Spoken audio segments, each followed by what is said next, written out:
Hello and welcome to the Stoic Scholar today. We're diving into a deeply personal and important topic. What happens when you masturbate daily? Let's unpack this sensitive subject together with the insights of an experienced and compassionate older male doctor. This discussion isn't about judgment or stigma, it's about understanding your body, mind, and overall well-being. Let's explore this together with wisdom and care as we go through life. Certain topics are often left in the shadows, rarely discussed, but frequently wondered about. Masturbation is one such subject. It's something most people have experienced at some point in their lives, yet it's surrounded by silence, stigma, and questions. You may have wondered, is this behavior healthy? Are there any risks if it becomes a daily habit? Or is this just another part of our natural biology that we're overthinking? I want to assure you that curiosity about your body and habits is not only normal, but also a sign of self-awareness.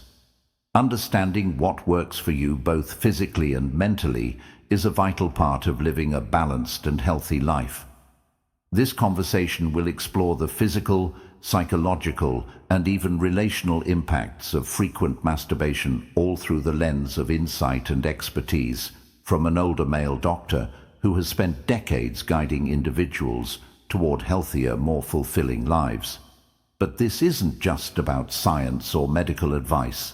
It's about creating a space where we can talk openly about something that affects us all without judgment or shame. So if you've ever had questions or concerns about this habit, or if you're just curious to learn more, stay with me. Let's unpack this together and find the answers you've been seeking.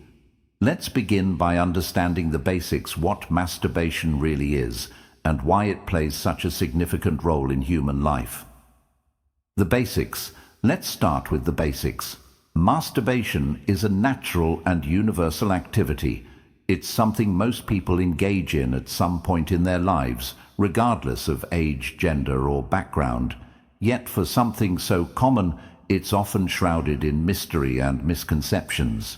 Imagine this: a man in his late 50s reflects on his younger years, recalling how he stumbled upon this habit without ever really understanding it. He never had anyone to talk to about it, and societal taboos left him feeling confused. Was it normal? Was it healthy? Now, years later, he's still carrying those unanswered questions. Does that sound familiar to you? Well, let's clear up some of those. What is masturbation? Doubts. Right now, masturbation is a natural way to explore your body, release tension, and even improve your mood. It's a safe activity that doesn't carry the risks of sexual intercourse, such as sexually transmitted infections. Both men and women engage in it, though the reasons and frequency can vary widely, depending on personal circumstances, emotions, and life stages for some. It's a form of stress relief after a long day for others. It's a way to connect with themselves, especially during times when physical intimacy with a partner may not be possible. It's important to recognize that masturbation is neither inherently good nor bad. It simply depends on how it fits into your life. However, when it becomes a daily habit or even more frequent, questions start to arise. Is it still healthy? Could there be unintended consequences? And if so, how can you address them? As an older wise doctor might say, understanding your body is the first step toward caring for it. The key is not to judge yourself, but to remain curious and thoughtful about your habits. So whether you're engaging in this behavior occasionally or it's become a regular part of your routine, the focus should always be on balance. After all, as with most things in life, too much of a good thing can sometimes cause challenges. Now that we've laid the foundation by understanding the basics, let's move deeper into how frequent masturbation affects your body physically. This may lead you to wonder if it's so natural. Could there really be risks involved? Well, like most things in life, moderation is the key. Let's begin with the positives, because there are quite a few. Masturbation can have several physical benefits. When practiced in a balanced way, for instance, it can improve your sleep. The release of hormones like dopamine and oxytocin after an orgasm can create a sense of relaxation, helping you drift off more easily. It's also a powerful stress reliever, allowing the body to release tension built up during the day. For men, it promotes healthy blood risks of masturbation flow, which is essential for sexual function, and even maintaining a healthy prostate for women.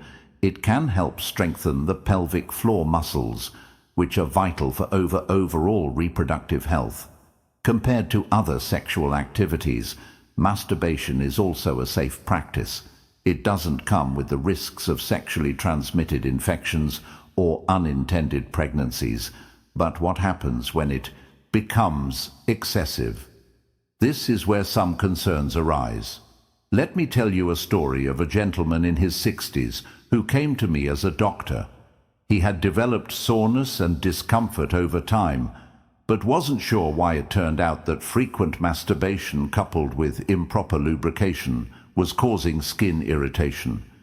This is a common issue that can easily be resolved with proper care and psychological impacts, moderation. Another potential issue is desensitization. Over time, repeated and excessive stimulation can reduce sensitivity, which might make other forms of sexual activity less pleasurable.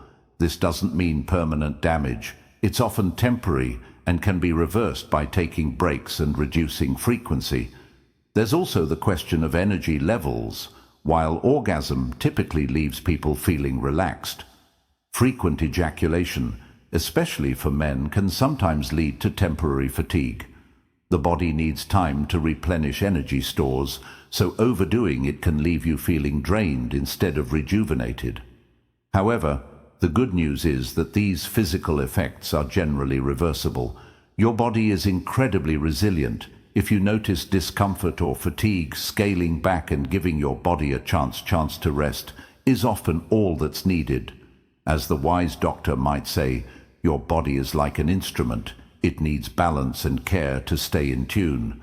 Listen to it, and it will guide you. Now that we've covered the physical aspects, let's move on to the psychological impacts of daily masturbation. This is an area where things get a little more nuanced because our minds are deeply connected to our habits and emotions.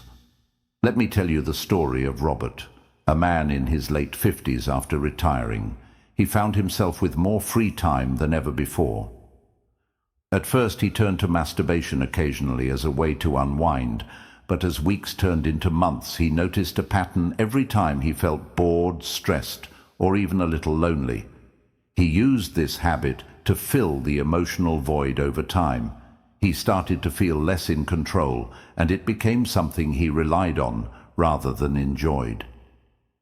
This brings us to the first key psychological impact: stress relief versus dependency.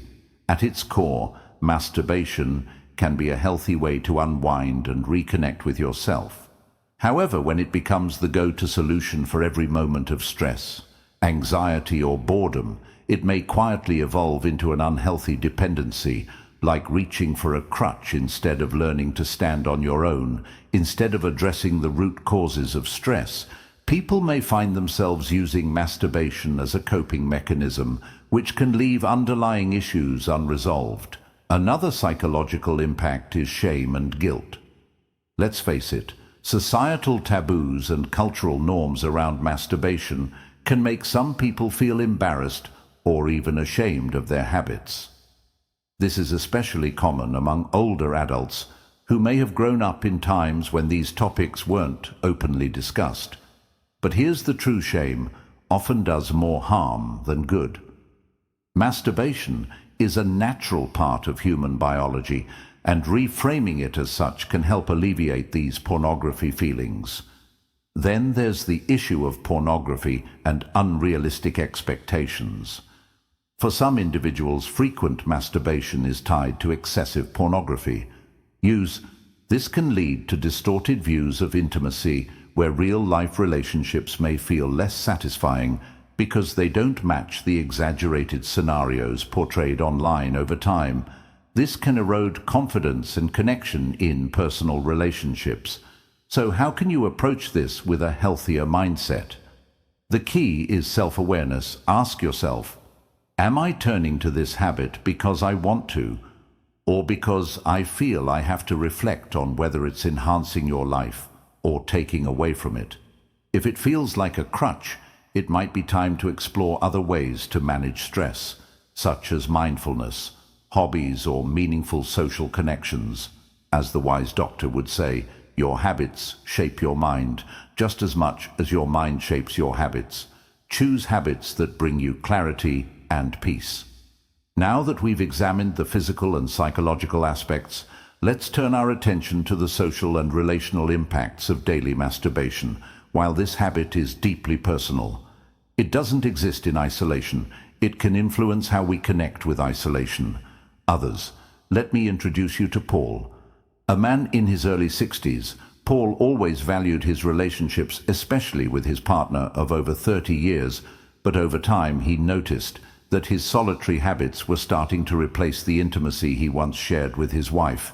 Instead of talking, laughing, or spending quality time together, he found himself retreating into his own world. It wasn't intentional, but it created a distance that began to strain their relationship.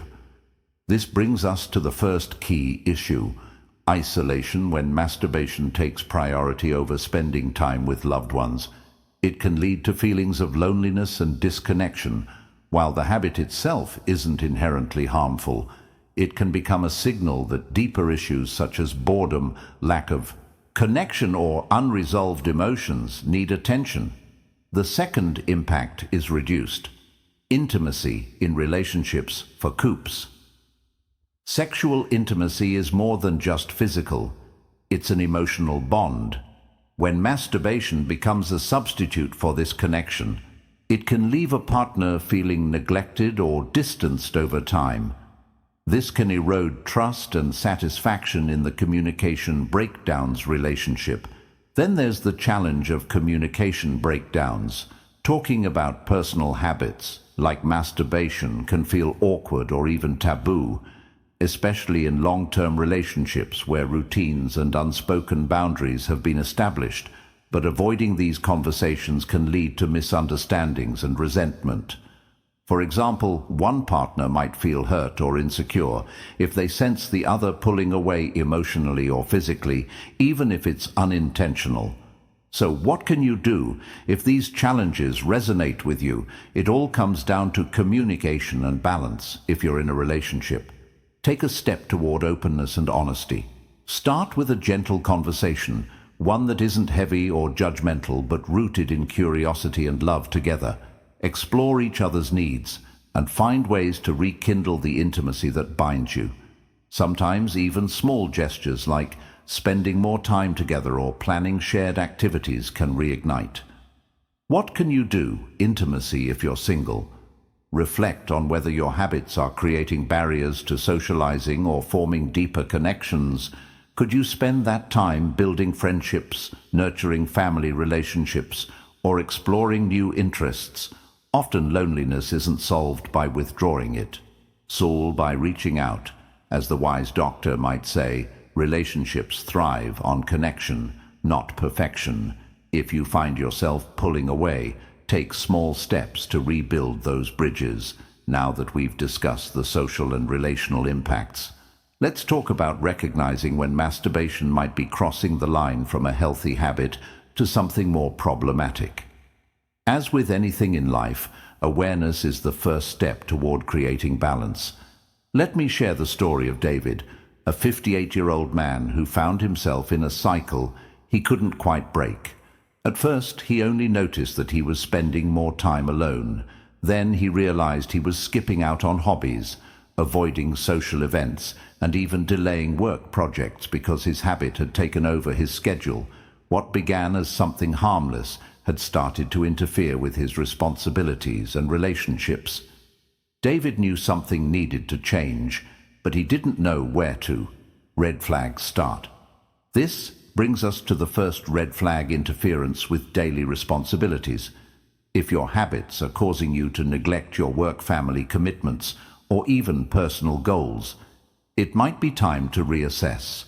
Remember, healthy habit should add to your life, not take away from it. The second sign is prioritizing masturbation over meaningful relationships or activities. If you find yourself turning down time with loved ones or skipping activities you once enjoyed, it could be an indicator that the habit is becoming more isolating than fulfilling. Another important red flag is loss of control. Ask yourself, do you feel like you're unable to reduce the frequency even though you want to? The sense of being stuck can be frustrating and may indicate a deeper issue. Finally, there's the emotional toll. If your habits are accompanied by feelings of shame, guilt, or distress, it's worth taking a closer look. These emotions can weigh heavily on your self-esteem and overall mental well-being. The good news is that recognizing these signs is a powerful step in the right direction. If any of this resonates with you, consider seeking guidance from a counselor, therapist, or trusted medical professional. There's no shame in asking for help. It's a sign of strength and self-awareness. As the wise doctor would say, when you feel out of balance, it's a call to realign your habits with the life you truly want to. Perspective lead. Now let's take a moment to hear the perspective of an older wise male doctor, someone who has guided countless individuals through conversations like these with care and understanding. The wisdom of a professional who has observed the impacts of this habit over decades can provide clarity and reassurance. Dr. James, a seasoned physician in his late 60s, often says the act of masturbation isn't the problem, it's the context that matters. He emphasizes that masturbation in moderation is a natural and harmless activity. It's when it becomes compulsive or tied to unhealthy behaviors, such as excessive pornography, use that problems can moderate arise. One of the first points Dr. James highlights is moderation is key. He often shares this anal-ology. Think of it like enjoying your favorite dessert. A slice here and there brings joy. But eating the entire cake every day could leave you feeling unwell. Balance allows you to enjoy the benefits without the downsides. Dr. James also dispels many of the myths surrounding masturbation, especially as they relate to aging. Some people worry that daily masturbation might lead to a loss of vitality or even shorten their lifespan. But Dr. James reassures them, your body is incredibly adaptable. Masturbation, even daily, won't drain your life energy or harm your long-term health, as long as it's balanced. Another critical area he focuses on is the connection between masturbation and pornography. He explains that excessive pornography can distort expectations of intimacy and create unrealistic standards, which may in turn affect real-life relationships. Dr. James advises, if you excessive notice that you're relying on pornography, try to step back and reconnect with what intimacy means for you. In a deeper sense, Dr. James also stresses the importance of taking breaks to restore sensitivity over time. Constant stimulation may lead to desensitization, but this effect is usually temporary. The body responds well to rest. He says, if you feel like other forms of intimacy or pleasure aren't as fulfilling, consider taking a step back for a few days or weeks. It can make a world of difference. Finally, Dr. James encourages patients to reflect on their habits and align them with their values. Healthy habits aren't just about the physical, they're about your overall well-being. Ask yourself if this is serving your life, and if not, don't hesitate to seek support or make changes. The wisdom of Dr. James boils down to this: masturbation in itself is not a problem. It's about how it fits into your life. When approached with awareness and balance, it can be a healthy and natural part of self-care.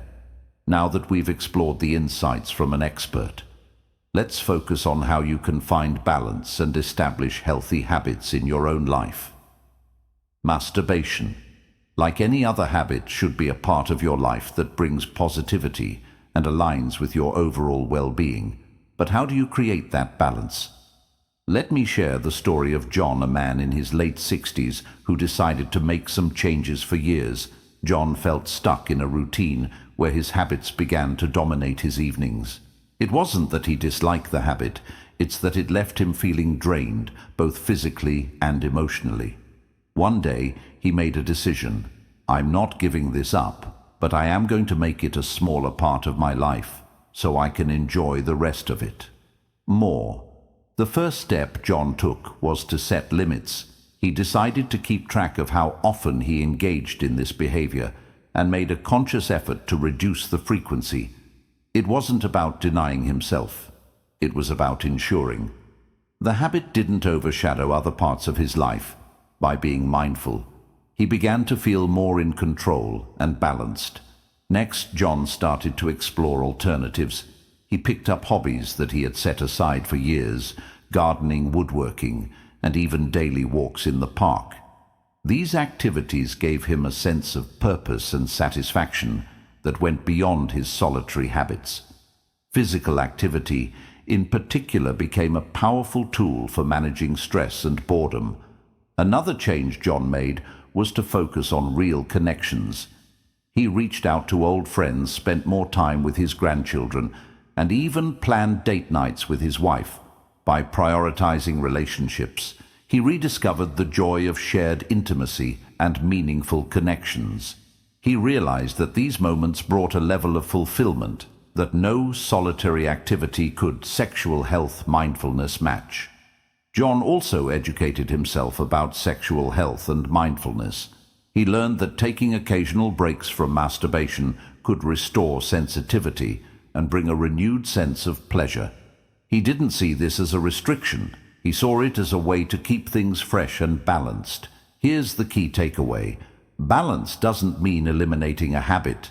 It means integrating it into a life that's rich and diverse like John. You can take small steps to create a routine that works for you. Try setting limits, exploring new hobbies, or deepening your connections with others. These changes might seem small, but over time they can transform your life. As the wise doctor often says, life is about harmony. When your habits align with your values, they enhance your joy, not diminish it. We've covered a lot of ground today, and I want to take a moment to thank you for joining me in this conversation. It's not always easy to discuss personal topics like masturbation, but understanding these habits is a step toward living a healthier, more balanced, summary life. Let's recap some key takeaways. Masturbation is a natural and normal part of human sexuality. It has physical and psychological benefits, from reducing stress to improving sleep and promoting healthy sexual function. However, like any habit, it's important to approach it with balance and mindfulness. When practiced in moderation, it can be a positive part of your self-care routine. But when it starts interfering with your daily responsibilities, relationships, or emotional well-being, it's worth taking a closer look, recognizing the signs of imbalance. Whether it's dependency, isolation, or guilt, is not about judging yourself. It's about understanding where you are and deciding where you want to go. You've also learned the importance of integrating this habit into a rich and diverse life. By setting limits, exploring new hobbies, and prioritizing real connections, you can ensure that your habits serve you rather than control you. And remember, there's no shame in seeking help or guidance if you feel overwhelmed. It's a courageous step toward living with intention. As the wise doctor might say, life is a journey, and every habit you embrace is like planting a seed in the garden of your well-being. Choose the ones that bloom into peace, joy, and fulfillment, and nurture them with care. Thank you for being part of this thoughtful discussion. If you found this video insightful, don't forget to like, comment, and subscribe for more empowering conversations, and feel free to share your thoughts or experiences in the comments. We're here to learn and grow together. Until next time, take care of yourself and keep living with wisdom.